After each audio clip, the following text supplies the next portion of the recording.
Hello and welcome. I'm Shane Parrish, and you're listening to a special episode of The Knowledge Project.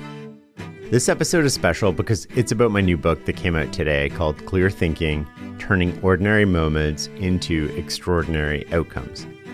As you know, this podcast is all about mastering the best of what other people have already figured out. And true to form, the book is a compendium of practical lessons and insights that I've learned over the years from others and put into practice. The idea for Clear Thinking started with a simple question. Why do the world's most successful individuals have an uncanny ability to be in the right place at the right time?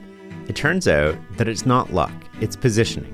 They are rarely backed into a corner by circumstances, and you don't have to be either.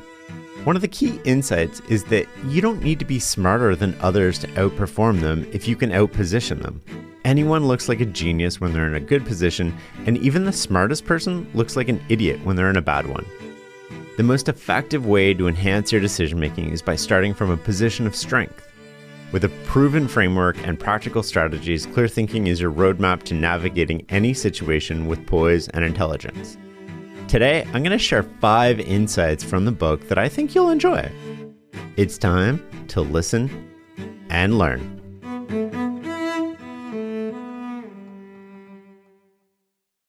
The first insight is that your position determines your future. The greatest aid to judgment is starting from a good position. This is such a key insight. We often think about making the best decision possible in the moment and forget about whether we're operating from a position of strength or weakness when the moment arises. Let me give you a practical example so you can see what I mean. One of my kids got a really poor grade on a test one day. As he handed it to me, he looked at me, shrugged his shoulders, and said, "I did my best." And I knew that wasn't the moment to have a conversation with him about what it means to do your best, so I waited a little bit. Later on that night, we talked about what it meant to do your best. What he meant was that when the test was in front of him, he focused on the questions and answered them to the best of his ability. What he didn't understand is that doing your best is often about the position you put yourself in before you take the test. Putting yourself in a good position for the test means sleeping well, eating a healthy breakfast, not arguing with your brother, and of course, studying in the days leading up to the test. All the things that you control. He hadn't done any of that. And by not doing the things in his control, he put himself in a worse position. It's like he chose to play life on hard mode. And we do the same thing. We put ourselves in poor positions when we don't exercise, we don't sleep, we don't invest in our relationship with our partners, when we don't prepare for the meeting, when we take on too much debt, and countless other ways. It's hard to appreciate that over the long run, the average person who constantly puts themselves in a good position beats the genius who finds themselves in a poor position. What looks like talent is often good positioning, and the best way to put yourself in a good position is with good preparation. A good position allows you to think clearly rather than be forced by circumstances into a decision. One reason the best in the world make consistently good decisions is they rarely find themselves forced into a decision by circumstances. They almost always operate from a position of strength. The second insight I want to share is that you can turn desired behavior into default behavior. Listen, eventually, everyone loses the battle with willpower. Sometimes it's really hard to do the things we want to do. So we can use safeguards to change our behavior. One type of practical safeguard we talk about in the book is automatic rules. We've been taught our whole life to follow rules, but we've never been taught how to use rules to our advantage. Let's say you want to lose weight and you've decided to skip desserts for a while. Whenever you're faced with a situation where you have to say no to dessert, you're relying on your willpower. Your friends and your colleagues will convince you that it's a celebration to join them just this once, or you can start tomorrow. The social pressure is real, and it makes it hard to do the things that you want to do. But there's a way around this. Your best self can create automatic rules for these situations before you face them. Your rule can be, I don't eat dessert. And when your friends say, let's have dessert, all you have to say is, I don't eat dessert. It's a rule. And they'll suddenly apply a lot less pressure to you. All you have to do is follow the automatic rules you've been following your whole life, and you can turn your desired behavior into default behavior. You can also use rules to do more of the things that you want to do. It's not just about avoiding bad things. It's about doing good things. Let's say you want to stay healthy, but going to the gym 3 to 4 times a week is a grind. One of the reasons it's a grind is that you start to negotiate with yourself. I don't know about you, but that little voice in my head starts to say, hey, you're pretty tired today. You didn't sleep well last night. Let's skip the gym today and we'll do extra tomorrow. And you say, yeah, let's do extra tomorrow. But of course, when tomorrow comes around, you don't do extra. In fact, that little voice is back. Now it's got a victory and it's even louder than before. The way around this negotiation with yourself is to work out every day. The conversation in your head goes from, should I work out today, to when and how do I fit this in? That doesn't mean that you're going to go to the gym for an hour every day. It might mean that you reduce the scope or duration of your workout. It might mean you just go in and do some squats and then come home. What it does mean is that you're going every day. The conversation changes from should I go to how do I fit this in? I've shared this bit of wisdom with several friends who've used it to dramatically change their health. It's a simple principle, simply applied, that creates a life-changing result. But rules are not the only practical and easy way to do more of what you want and less of what you don't. There's a host of other examples in the book, like joining groups whose default behaviors are your desired behaviors.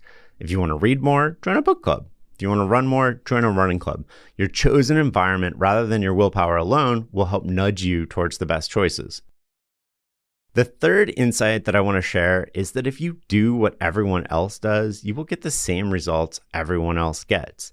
The social rewards for going with the crowd are felt long before the benefits of going against it are gained. One measure of a person is the degree to which they'll do the right thing when it goes against popular belief.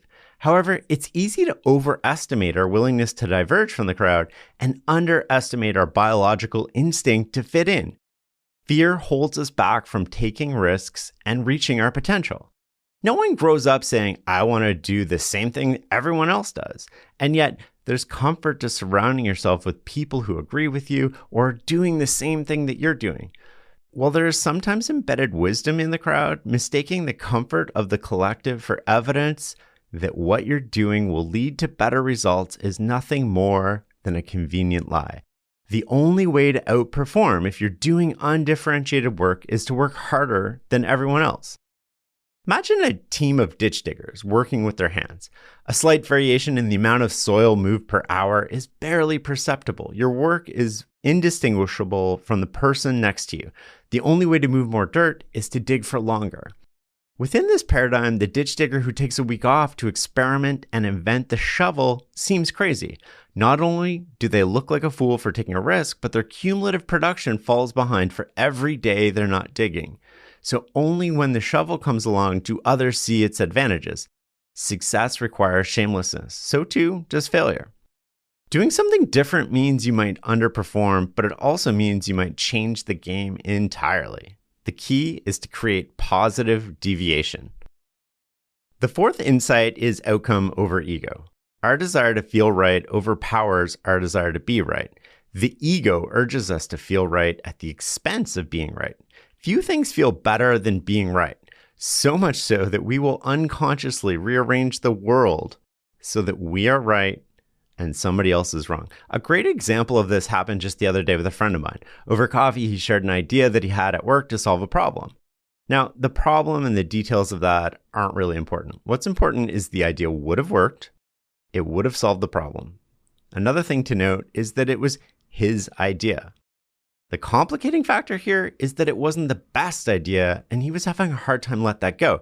He was spending a lot of time and energy trying to prove how right he was because he was putting his ego over the outcome. And when you try to prove how right you are, you ignore all the evidence to the contrary. Most people go through life assuming that they're right, and the people who don't see things their way are wrong. We mistake how we want the world to work with how it actually does work. The subject doesn't matter. We're right about politics. We're right about other people. We're right about our memories, you name it. We mistake how we want the world to work for how it does work.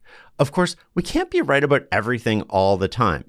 Everyone makes mistakes or misremembers some things, but we still want to feel right all the time and ideally get other people to reinforce that feeling. Hence, we channel inordinate amounts of energy to proving to others and ourselves that we're right. When this happens, we're less concerned with outcomes and more concerned with protecting our ego. The way to move around this is to switch your feelings to the outcome. I encapsulated this with a saying, outcome over ego. It's a healthy reminder that you need to focus on the outcome and not how you feel. The final insight I want to share today is that while it might not be your fault, it is your responsibility.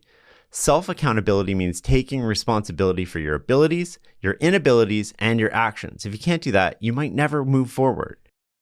You might not have someone in your life who holds you accountable, but that doesn't matter. You can hold yourself accountable. Others might not expect more from you, but you can expect more from yourself. External rewards are nice, but they're optional. You don't need them to do your best. Your honest judgments about yourself are more important than anyone else's. And when you screw up, you should be strong enough to look in the mirror and say, this was my fault. I need to do better. And while you may not have asked for it, you're in charge of your own life and a larger part of your outcomes than you think. People who lack self-accountability tend to run on autopilot. This is the exact opposite of commanding your own life. These people constantly succumb to the external pressure, seeking rewards, avoiding punishments, and measuring themselves against other people's scoreboards. They're followers, not leaders. They don't take responsibility for their mistakes. Instead, they always try to blame other people, circumstances, or bad luck. Nothing is ever their fault. Well, I have news for you. It might not be your fault, but it's your responsibility. There's always something you can do in the moment today to better your position tomorrow. You might not be able to solve the problem, but your next action will make the situation better or worse. There's always an action you control, however tiny, that helps you achieve progress.